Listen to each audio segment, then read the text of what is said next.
شروع کرتے ہیں اللہ کے بابرکت نام سے جو بڑا مہربان اور نہایت رحم والا ہے۔ تمام تعریفیں میرے اللہ رب العزت کے لیے ہیں۔ السلام علیکم لسنرز، میں ہوں آپ لوگوں کی host Nausheen. Welcome to my channel خوفناک کہانی آفیشیل۔ میں امید کرتی ہوں آپ سب لوگ خیریت سے ہوں گے، جہاں ہوں گے خوش ہوں گے۔ آج آپ لوگوں کے لیے میں بہت دلچسپ خوفناک کہانیاں لائی ہوں جنہیں آپ لوگ بہت پسند کریں گے۔ سلسلہ شروع کرتے ہیں آج کی خوفناک کہانیوں کا۔ بڑھتے ہیں آج کی پہلی خوفناک کہانی کی طرف۔ یہ خوفناک کہانی رابعہ شیئر کری ہے۔ رابعہ کہتی ہے، میں حیدرآباد کی رہنے والی ہوں اور آج آپ کے ساتھ ایک بہت ہی زیادہ دل دہلا دینے والی خوفناک کہانی شیئر کرنا چاہتی ہوں۔ آج سے 25 سال پہلے کی بات ہے۔ ہم لوگ جہاں پر رہتے تھے، ہم لوگوں کے علاقے میں ایک فیملی تھی، بہت بڑی ان کی حویلی تھی اور وہ بہت بڑے جاگیردار تھے۔ ان کی زندگی میں ایک بہت ہی خوفناک حادثہ ہوا۔ وہ حادثہ کچھ ایسے تھا، ہم لوگوں کے علاقے سے تھوڑا دور ہی ایک کرسچن کمیونٹی کی بستی ہوتی تھی، تو وہاں سے اکثر خواتین لوگوں کے گھروں میں کام کاج کے لیے آتی تھیں۔ ان میں ایک ینگ لڑکی تھی۔ وہ لڑکی جو تھی وہ بھی گھروں میں آ کر کام کرنے لگی تھی، لیکن اس لڑکی کے بارے میں ہمیں انہی کے علاقے کے کچھ عورتوں نے بتایا تھا کہ یہ جادو کے عملیات کرتی ہے، یہ ٹھیک نہیں ہے، اس کو کام پر نہ رکھنا۔ وہ بہت سے گھروں میں کوشش کرتی تھی کام کرنے کی، لیکن جب اس کے بارے میں اسی کے علاقے کی عورتیں بتاتی تھیں کہ یہ آدھی آدھی رات کو قبرستان میں جا کر بیٹھی رہتی ہے اور یہ جادو کے عملیات کرتی ہے، اور یہ جس گھر میں بھی جاتی ہے وہاں پر بھی جادو کرنے کی کوشش کرتی ہے، اس کو کام پر مت رکھیے گا۔ ہم نے تو اس کو کام پر نہیں رکھا، لیکن وہ جو جاگیردار تھے ان کے گھر جیسے کیسے کر کے اس نے کام لے لیا۔ ان کا ایک نوجوان لڑکا تھا، بیٹا تھا ان کا ایک، اور ان کی 3 بیٹیاں تھیں۔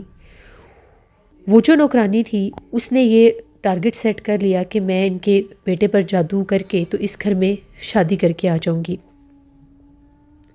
اس سلسلے میں اس نے ان کے گھر پر جادو کرنا شروع کر دیا۔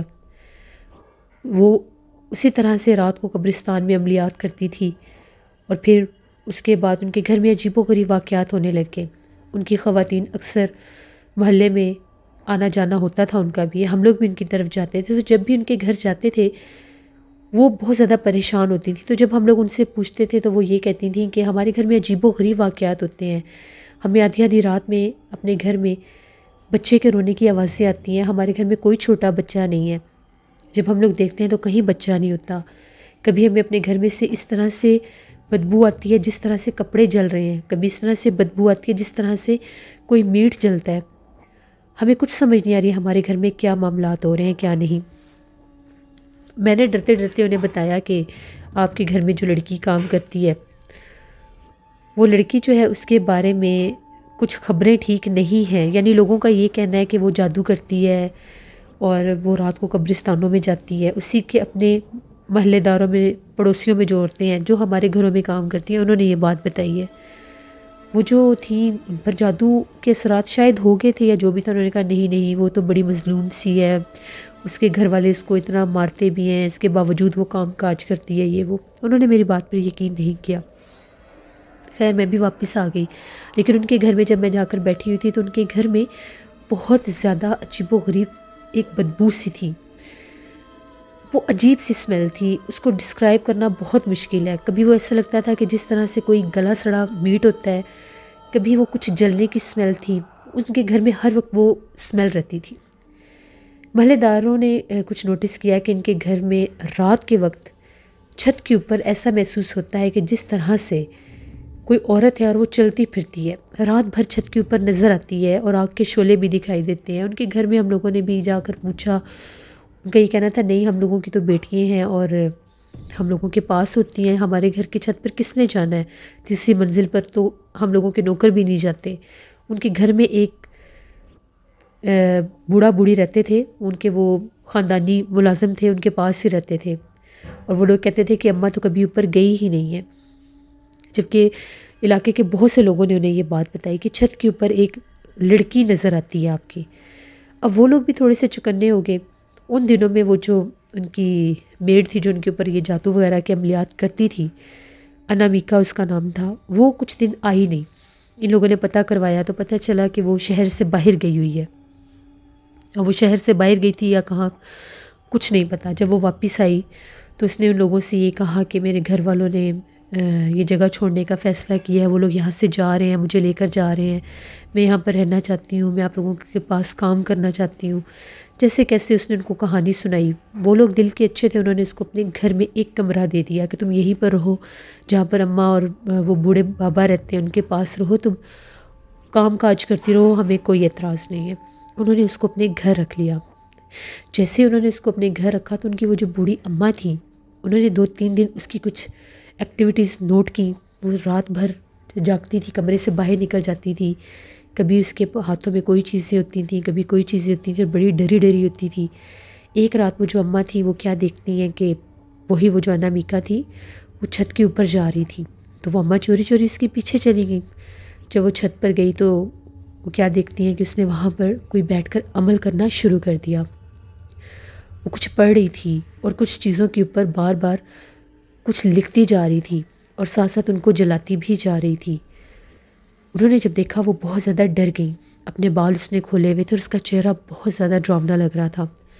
وہ ڈرتی ڈرتی نیچے آ گئی۔ جیسے وہ نیچے آئی انہوں نے یہ ٹھان لی کہ میں صبح یہ بات بیوی کو بتاؤں گی۔ اسی رات وہ جو انامیکا تھی اسے کہیں پتہ چل گیا کہ اس نے ان کو دیکھ لیا، وہ ڈر کے نیچے آ گئی۔ اسی رات اس نے وہ جو بوڑھی اماں تھیں ان کا گلا دبا دیا۔ صبح جب سب لوگوں نے دیکھا تو وہ مردہ حالت میں تھی، کیونکہ وہ جو ان کے ساتھ ان کے شوہر تھے ان کا یہ کہنا تھا کہ جب میں نے چیخوں کی آوازیں سنی تو یہ جو انامیکا تھی یہ ان کے سر کے اوپر کھڑی ہوئی تھی۔ جب میں نے پوچھا تو یہ کہہ رہی تھی کہ نہیں نہیں، یہ ان کی طبیعت ٹھیک نہیں تھی، ان کی طبیعت ٹھیک نہیں تھی۔ وہ سب بہت زیادہ سیڈ ہو گئے۔ اب وہ جو بوڑھے بابا تھے وہ بہت بیمار رہنے لگ گئے، وہ اپنے گاؤں واپس چلے گئے۔ اب اس گھر میں صرف اور صرف وہ انامیکا اکیلی تھی، ان کے گھر کا سارا کام کاج سنبھالتی تھی۔ سب گھر والے جو تھے بہت بیمار رہنے لگ گئے۔ ان کے گھر میں ان کو عجیب و غریب ہیولے نظر آنے لگ گئے۔ ان کا جو بیٹا تھا اس کو دورے پڑنے لگ گئے۔ ان کا بیٹا جو تھا وہ اس حد تک بیمار رہنے لگ گیا کہ اس کو کوئی چیز دکھائی دیتی تھی، کوئی مخلوق نظر آتی تھی اور وہ اس کی زبان بند ہو جاتی تھی۔ وہ اتنا چیختا تھا، بتا نہیں سکتا تھا کہ وہ دیکھ کیا رہا ہے، بس وہ اشارے کرتا تھا۔ وہ لوگ ایک عامل کو لے کر آئے۔ وہ عامل بزرگ جب ان کے گھر آئے تو انہوں نے یہ کہا کہ آپ کے گھر میں شیطانی عمل ہو رہا ہے، جادو، جنات، بھوت پریت کا عمل ہو رہا ہے، اور آپ کے بیٹے کو پاگل کرنے کے لیے یہ سارا عمل ہو رہا ہے، اور کرنے والا بھی آپ کے گھر میں موجود ہے۔ وہ لوگ تو ڈر گئے، ان لوگوں کو پتہ تھا کہ یہ انامیکا کے بارے میں ہم نے باتیں سنی، اور جب سے یہ آئی ہے تب سے یہ معاملات زیادہ ہونے لگ گئے ہیں۔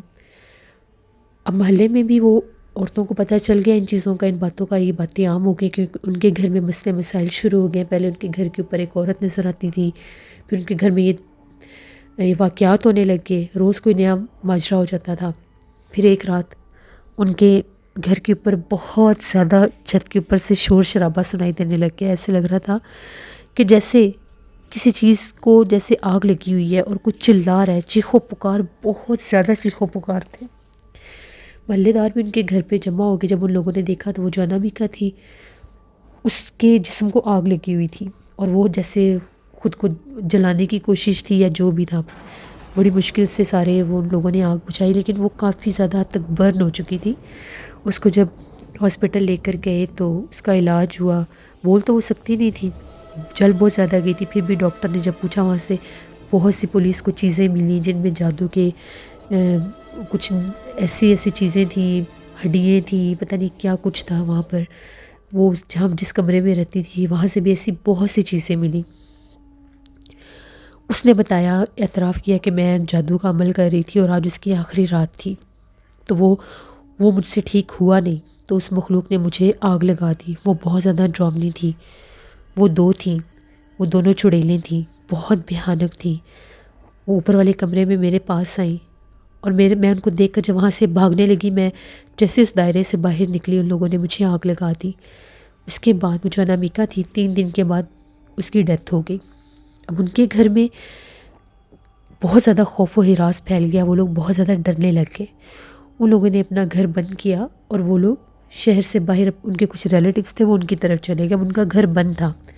ان کے بیٹے کی بھی حالت بہت زیادہ خراب تھی، اس کا بھی علاج ہو رہا تھا، اس کو دورے پڑتے تھے، بہت خوبصورت ان کا بیٹا تھا، بالکل نوجوان تھا. بیٹیاں بھی ڈرنے لگیں، خوفزدہ ہونے لگیں، وہ بھی سو نہیں سکتی تھیں.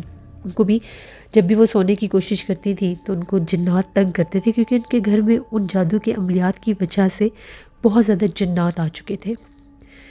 جیسے ہی اس واقعے کو 41 دن گزرے، ان کے گھر کے باہر رات بھر رونے کی آوازیں آتی تھیں. ان کے گھر کا دروازہ ایک جلے ہوئے ہاتھوں والی لڑکی بجاتی تھی. اپنا نام انامیکا لیتی تھی اور کہتی تھی دروازہ کھولو، میں نے اندر جانا ہے. محلے کے لوگوں نے بھی جب وہ رونے پیٹنے کی آوازیں سنی تو وہ ان کو وہاں پر بیٹھی مخلوق نظر آتی تھی، اور وہ جیسے ان کے گھر کے پاس سے گزر کے جاتی تھی تو وہ غائب ہو جاتی تھی.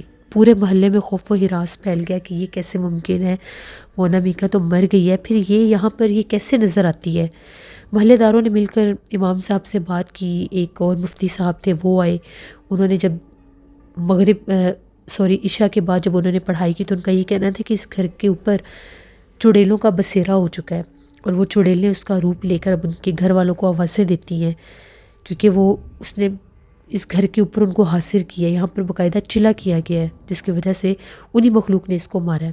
ان کا اتنا خوبصورت گھر تھا. ان لوگوں سے بھی رابطہ کیا گیا، ان لوگوں کو بھی بتایا گیا. ان لوگوں نے بتایا کہ ہمارے بیٹے کا علاج ہو رہا ہے، ہمارا بیٹا بہتر ہے. ہمارے بیٹے کو وہی انامیکا جگہ جگہ پر نظر آتی ہے، اس کو ڈراتی ہے اور کہتی ہے میں تمہیں ساتھ لے جاؤں گی. اب وہ اس کے روپ میں وہ جن چڑیلوں کا اس نے چلا کیا تھا وہ جگہ جگہ پر دکھائی دے رہی تھیں. پورے محلے میں خوف و ہراس پھیل گیا. ان لوگوں کو یہ کہا گیا کہ آپ لوگ واپس آئیں. یہاں پر آپ کے گھر کے آگے آ کر وہ روتی ہے، آوازیں نکالتی ہے، کبھی آپ کے گھر کی لائٹس جلتی ہیں. ان لوگوں نے کہا کہ نہیں، ہم نے اس گھر میں واپس نہیں آنا. ہم تو جن بزرگوں سے اپنے بیٹے کا علاج کروا رہے ہیں انہوں نے سختی سے منع کیا کہ ہم نے واپس نہیں آنا. پھر ان کی اجازت سے ان سے پوچھا گیا باقاعدہ، اور وہاں پر ایک بہت بڑی روحانی ہستی تھی. اللہ کے حکم سے انہوں نے پھر وہاں پر کوئی عمل کیا. 7 دن کا عمل کر کے انہوں نے ان کے گھر کے باہر اب وہ جو مخلوق نظر آتی تھی جو ان کے گھر میں تھی، وہ جو مخلوق جیسے کیسے کر کے انہوں نے اس کو وہاں پر ہی اس کو محفوظ کر دیا. اب وہ اس گھر سے باہر نہیں نکل سکتی تھی. اس گھر سے اتنی چیخو پکار سنائی دیتی تھی رات کے وقت، کبھی لگتا تھا جیسے کوئی بلیاں رو رہی ہیں، کبھی عورتیں رو رہی ہیں، اور وہی چھت کے اوپر چلتی پھرتی نظر آتی تھیں. اتنا خوبصورت، اتنا بڑا ان کا گھر تھا. وہ گھر خالی ہو گیا. 1-2 دفعہ وہ لوگ واپس آئے، لیکن اس گھر میں وہ لوگ سٹے نہیں کر سکے. بس سامان جیسے کیسے کر کے انہوں نے وہاں سے نکالے اپنے. اس گھر کو خالی کر کے وہ لوگ شہر چھوڑ کر وہاں سے چلے گئے. لیکن وہ گھر جو تھا، دیکھتے دیکھتے وہ گھر حد سے زیادہ پرسرار ہو گیا. وہ گھر دیکھتے دیکھتے وہ گھر بہت زیادہ بھیانک لگنے لگ گیا. وہاں پر باقاعدہ ایک لڑکی کو دیکھا جاتا تھا. اس کا ہاتھ پاؤں جلے ہوتے تھے، چہرہ بھی جلا ہوتا تھا. پتہ نہیں وہی چڑیل تھی. وہ لوگوں کو اکثر اس گھر کے اوپر وہ دکھائی دیتی تھی. اس گھر کے خوف سے اس کے آس پاس کے جو گھر تھے وہ بھی خالی ہو گئے. ان لوگوں نے بھی وہ گھر چھوڑ دیے. ہم لوگ بھی اس محلے میں اس واقعے کے بعد بھی ہم لوگ 5 سال وہاں پر رہے. 5 سال بہت زیادہ خوف رہتا تھا کہ کہیں وہ کسی کو نقصان نہ پہنچا دے، کہیں وہ کسی کو نظر نہ آ جائے، کیونکہ اس گھر کے اوپر تو ہم نے کبھی اس کے بعد کسی پرندے کو بھی جاتے نہیں دیکھا. لیکن اکثر ایسا ہوتا تھا کہ رات بھر اس گھر کے دروازے کے آگے کتے کھڑے ہو کر بھونکتے رہتے تھے، جیسے ان کو وہاں سے کچھ دکھائی دیتا تھا. اور 1-2 بار ایسا بھی ہوا، عشاء کے وقت اگر کوئی وہاں سے گزر کر جا رہا ہوتا تھا رات کے وقت تو ایسے لگتا تھا جیسے کوئی پتھر مارتا ہے، چھوٹے چھوٹے پتھر جیسے. اور وہ پتھر اتنے عجیب ہوتے تھے کہ وہ اس علاقے کے پتھر تھے ہی نہیں. عجیب و غریب رنگ کے وہ پتھر ہوتے تھے. وہ باریک پتھر کون مارتا تھا وہاں پر؟ سب کو پتا تھا کہ وہ جو بھوت بنگلہ بن چکا ہے، وہ جو جگہ ہے وہاں پر اس حد تک آسیب اور جنات ہیں کہ جنہوں نے اس گھر کے مکینوں کو ہی وہاں سے نکال دیا. وہ لوگ شکر ادا کرتے تھے کہ ہم لوگوں کے بیٹے کی جان بچ گئی، اس نے ان عملیات کے ذریعے ہمارے بیٹے کو نقصان نہیں دیا. پھر وہ لوگ کبھی بھی وہاں پر واپس نہیں آئے. وہ گھر کھنڈر بن گیا، بھوت پریت کا مسکن بن گیا. یہ ہم لوگوں کے علاقے کی ایک ایسی کہانی ہے جس کو ہم کبھی بھی فراموش نہیں کر سکتے. 5 سال بعد ہم نے بھی وہ جگہ چھوڑ دی. ہم لوگوں نے کسی اور جگہ پر گھر لے لیا، کیونکہ پورے علاقے میں ایک خوف تھا. جب بھی کوئی اس گھر کی طرف دیکھتا تھا ہر کوئی ڈر جاتا تھا. اس کے در و دیوار اس حد تک بوسیدہ اور ڈراؤنے ہو چکے تھے خوف آتا تھا اس گھر کی طرف دیکھ کر۔ اکثر وہاں پر یہ جو چیل ہوتے ہیں یہ بیٹھے ہوتے تھے، اس گھر کی چھت کے اوپر نظر آتے تھے بیٹھے ہوئے، لیکن وہاں پر کبھی کوئی اور چڑیا پرندے اور نظر نہیں آتے تھے، یا کتے اس گھر کو دیکھ دیکھ کے بھونکتے تھے۔ یہ ایک کہانی تھی ہم لوگوں کے علاقے کی جو میں نے آپ کے ساتھ شیئر کی۔ بہت شکریہ رابعہ آپ کا۔ جیسے یہ تھی آج کی ایک خوفناک کہانی۔ اپنا فیڈ بیک مجھے ضرور دیں آپ لوگوں کو کیسی لگی۔ آپ لوگ بھی اپنی خوفناک کہانیاں شیئر کر سکتے ہیں ڈسکرپشن باکس میں دیے گئے ای میل آئی ڈی nusheermik57@gmail.com پر۔ اس کے علاوہ آپ لوگ مجھے کمنٹ باکس میں بھی سٹوری شیئر کر سکتے ہیں۔ ہارر سٹوریز آفیشیل پر میں کل سٹوری آن ایئر کروں گی، اس کو بھی وزٹ کریے گا، آپ لوگوں کو بہت پسند آئے گی۔ انشاءاللہ ولاگ بھی میں جلدی پوسٹ کروں گی۔ Neelam voice official, horror novel official, میری سسٹر کے 2 چینل ہیں، ان کو بھی جا کر سبسکرائب کریں اینڈ سپورٹ کریں۔ اپنا بہت سا خیال رکھیے گا، اپنی ڈھیروں دعاؤں میں مجھے میری فیملی کو ضرور یاد رکھیے گا۔ Thank you for watching, stay blessed, اللہ نگہبان۔